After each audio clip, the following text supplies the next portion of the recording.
Hello guys, welcome to the channel. This is WvW. So there have been some updates to WvW World that I find I need to tell you about as fast as possible in case you want to make some gold sooner than later. So if you are a WvW World player, you know that for a long time now we have been playing the most profitable reward track, which is Season 4 reward tracks, and most of us play Dragonfall Cash to convert the currencies of the map Dragonfall into volatile magic by consuming them, and then go to any merchant of the Season 4 maps and buy shipments that look like this, but we buy the True View one. It's the most expensive, it gives us T6 and T5 material, and you sell them on the trading post for profit. However, if you keep repeating those reward tracks, you get a lot of this box that you can see the first one here in this window, and they keep stacking in your bag. And if you weren't one of the guys who simply destroys them, you have a lot in your bank. I already bought some, so I had near like 3,000 or something like that. If you can't just use all or anything, you have to double click it and choose from this list what you want for each box. So you choose this is probably the most expensive one, and it will give you the extra those ones and you can use it. This is probably the most expensive one, that's why we always kinda choose it, and the price is fallen drastically fast now. And if you choose the Fiber Flax, it's not as profitable most of the time, yeah, as you can see. So what have been changed, instead of you have to double click every time, finally Arenanet after years added it to the permanent portable provisional. There is a last tab, as you can see here, after the food, and if you have any of those boxes you can change with any quantity. So if you're playing End of Dragon ones, you can choose the tofu to sell it, or the soybean, probably the tofu, I think more expensive, but most of us not playing those. We will play Season 4. So don't choose the flax, choose the desert spice, and you can change, exchange any quantity. So let's see if he can like give me like 2,000 in a time. Yeah, he did. Okay, let's the extra 205. I don't need any of those things. And after you finished exchanging, you find these boxes, and you have to both use all. Now you can open all of them because it have a specific thing, and it will just keep open it for you, and then you can sell it directly to the trading post. So I have opened 2 stacks. Let's look at them.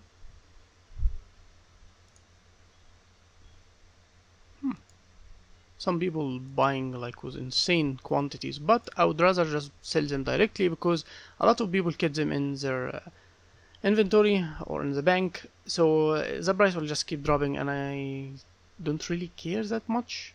Maybe I will try to put some here and see if someone will buy them with insane quantity. But other than that, let's sell just directly, and as you can see, a single stack that can give you quite decent, more than 12 gold. So if you have a lot of them, just start selling them now.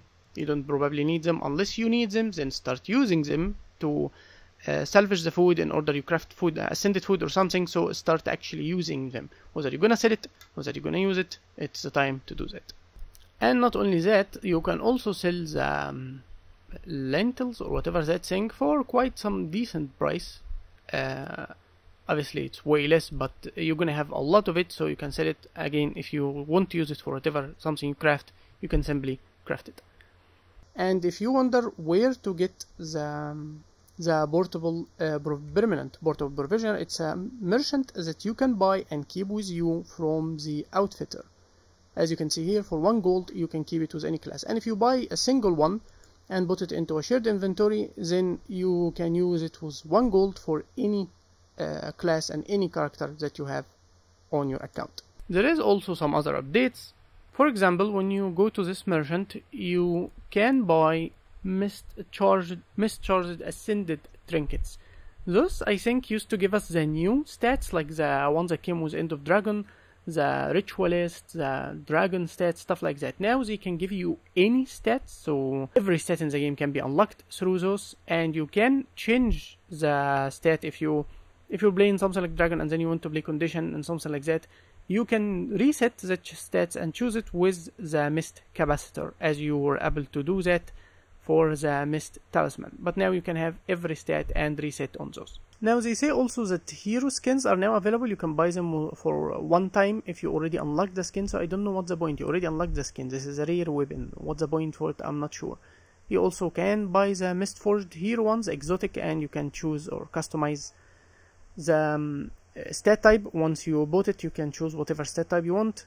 I can't remember how this tab looked before the update, but here it is. And finally, you can actually buy the Woad skins that have been added with Janthir Wild. We already talked about it before and showed it in other videos. I will link them in the description so you can watch the skin in general. It is probably one of the best skins that came to this expansion, especially the heavy ones. It's very good. Now you can buy it for honor and memory of battle, which means memory of battle probably price gonna spike a little bit, but it doesn't cost this much. You can get this in like the honor itself, you can get it like in a week of play or something for a set. It's not this much.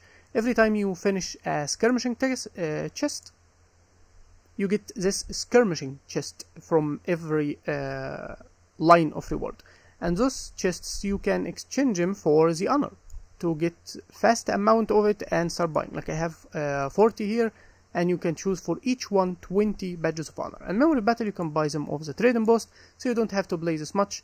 You just need the amount of honor, and it's not gonna be this long to get, so now you don't have to play for days. Like it would take like more than 70 hours, and if you use booster you can take it much less, but it's still a lot of time to play in World vs. Wood. If you're not a World vs. Wood player, it could have been annoying, so now it's an easier way to obtain. They also have reduced the cooldown for a chain ball when you actually tie it to a wall or a gate to 1 second, and increase its damage to 1000. And also for the ballista skills, they have increased the power coefficient for fire shattering bolt, which is the second skill for the ballista, and fire reinforced shot. They reduce the cooldown from 40 seconds to 32 seconds, which is a shot that fly above and fall on the enemy, the one with the highest damage in ballista.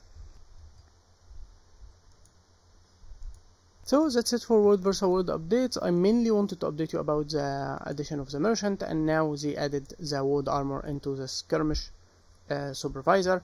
And that's it for the video, and I'll be seeing you next time. Peace.